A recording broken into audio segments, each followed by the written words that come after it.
ಧರ್ಮನಿರಪೇಕ್ಷ ಪ್ರಜಾಸತ್ತಾತ್ಮಕ ಗಣರಾಜ್ಯವನ್ನಾಗಿ ರೂಪಿಸುವುದಕ್ಕಾಗಿ ಭಾರತದ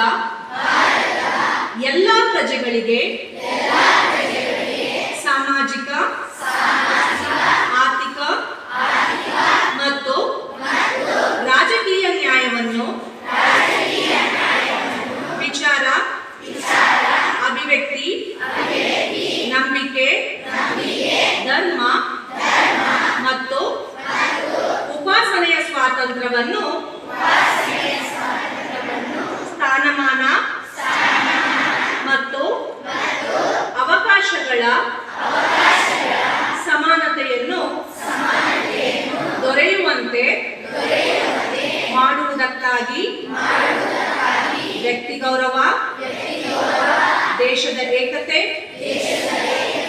ಮತ್ತು ಸಮಗ್ರತೆಗಾಗಿ ಎಲ್ಲರಲ್ಲಿ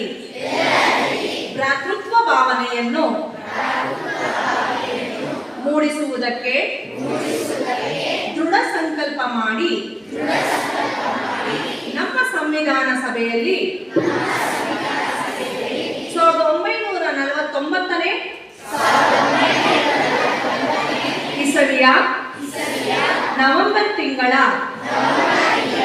26ನೇ ದಿನದಂದು ಈ ಸಂವಿಧಾನವನ್ನು ನಮಗೆ ನಾವೇ